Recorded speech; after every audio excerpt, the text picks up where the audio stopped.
Section 192 है making over of cases to magistrates. इसका subsection 1 बोलता है any chief judicial magistrate may after taking cognizance of an offence make over the case for inquiry or trial to any competent magistrate subordinate to him। तो 192 का subsection 1 बोलता है कोई भी chief judicial magistrate CJM cognizance offence की लेने के बाद इंक्वायरी और ट्रायल के लिए मेक ओवर कर सकता है किसी भी कंपिटेंट मैजिस्ट्रेट को जो उसके सबॉर्डिनेट है। और 192 का 2 है कोई भी मैजिस्ट्रेट ऑफ फर्स्ट क्लास जो इस बिहाफ में एम्पावर्ड है सीजेएम द्वारा वो कॉग्निजेंस ऑफेंस की लेने के बाद मेक ओवर कर सकता है केस को इंक्वायरी या ट्रायल के लिए ऐसे दूसरे कंपिटेंट मैजिस्ट्रेट को जो कि चीफ जुडिशियल मैजिस्ट्रेट द्वारा जनरल या स्पेशल ऑर्डर से वो स्पेसिफाई करता है, ठीक है। And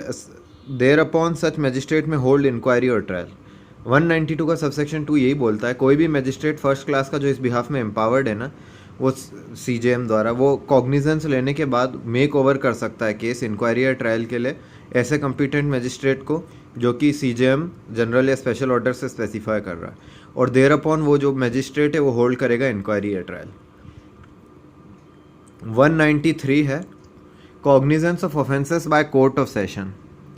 except as otherwise expressly provided by this code or by any other law for time being in force, no court of session shall take cognizance of any offence as a court of original jurisdiction unless the case has been committed to it by magistrate under this code। ये बहुत important बात है, कभी original jurisdiction नहीं play करता court of session, अपने आप cognizance नहीं लेता, उसको कमिट होने पे ही लिया जाता है। 193 में बोला गया है, प्री में बहुत आता है, ठीक है। किसी ऑफेंस का कॉग्निजेंस नहीं लेगा court of session as a court of original jurisdiction unless जब तक कि उसको कमिट किया गया मैजिस्ट्रेट द्वारा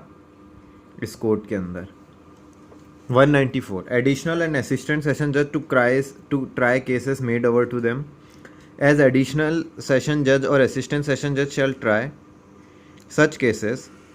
एज द सेशंस जज ऑफ द डिवीजन में by general or special order make over to them for trial or as the high court may by general or special order direct him to try, ठीक। 195 है prosecution for contempt of lawful authority of public servants for offences against public justice and for offences relating to documents given in evidence।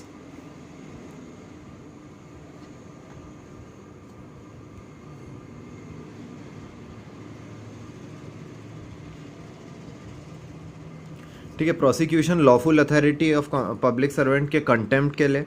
या फिर public justice के offences के लिए या फिर offence जो डॉक्यूमेंट्स एविडेंस में दिए जाते हैं उनसे रिलेटेड, वो 195 बात करता है। तो ये बोल रहा है कोई भी कोर्ट कॉग्निजेंस नहीं लेगा आगे बताए हुए ऑफेंसेस का जो बताए हुए हैं उनमें से पहले देख लो ए, कोई भी ऑफेंस जो 172 से 188 आईपीसी में पनिशेबल है, ये सब कंटेम्प्ट ऑफ लॉफुल अथॉरिटी से रिलेटेड है। जैसे 188 है disobedience through order duly promulgated by public servant, या फिर abetment to or attempt to commit ऐसा ऑफेंस, या फिर criminal conspiracy to commit such offence, except जब तक कि वो कंप्लेंट राइटिंग में नहीं मिल जाती पब्लिक सर्वेंट जो कंसर्न्ड है उसकी, या फिर किसी अदर पब्लिक सर्वेंट जिसके लिए वो एडमिनिस्ट्रेटिवली सबॉर्डिनेट है। जब तक ये लोग राइटिंग में कंप्लेंट नहीं देते तब तक नहीं होगा। ये ज़्यादा इम्पोर्टेंट तो नहीं है, एक रीड मार लेता हूँ आगे के सब सेक्शन का भी। Of any offence punishable under any of the following sections of Indian penal code 45 of 1860 namely sections 193 to 196 both inclusive, 199, 200, 205 to 211 both inclusive, and 288 when such offence is alleged to have been committed in or in relation to any proceeding in any court, or second any offence described in section 463 punishable under 471, 475, 476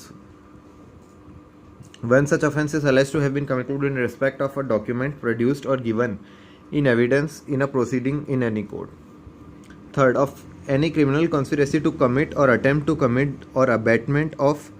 any offence specified in subclause 1 or subclause 2, except on complaint in writing of that court or by such officer of the court as that court may authorize in writing in this behalf or some other court to which the court is subordinate. ठीक है, इतना ही बहुत है, इससे ज़्यादा तो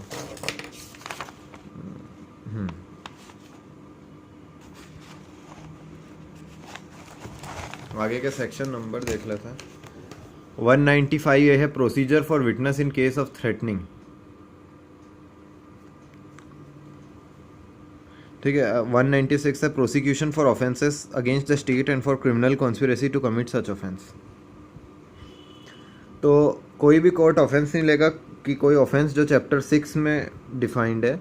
या फिर सेक्शन 153A या 295A 505 आईपीसी में, यानी धार्मिक ग्रुपों के बीच में एनमिटी करने वाले, क्रिमिनल कॉन्स्पिरेसी उन ऑफेंस को करने के लिए, या अबेटमेंट जैसा कि डिस्क्राइब्ड है 108A में आईपीसी में, except with previous sanction of central government और स्टेट गवर्नमेंट. तो 196 में ये जो ऑफेंस हैं, ऑफेंसेस अगेंस्ट स्टेट और क्रिमिनल कॉन्स्पिरेसी के जो हैं, जो 153A वगैरह में बताए गए हैं, इस पर कोई कोर्ट कॉग्निजेंस नहीं लेगा जब तक कि प्रीवियस सेंशन सेंट्रल गवर्नमेंट या स्टेट गवर्नमेंट की नहीं मिल जाती. और 153B वाला है तो उसमें सेंट्रल गवर्नमेंट, स्टेट गवर्नमेंट या डिस्ट्रिक्ट मजिस्ट्रेट. नो, और फिर सबसेक्शन 2 बोलता है no court shall take cognizance of an offence of any criminal conspiracy punishable under section 120B of the Indian Penal Code other than criminal conspiracy to commit an offence punishable with death, imprisonment for life or rigorous imprisonment for a term of 2 years or upward, unless the state government or district magistrate has consented in writing to initiation of the proceedings.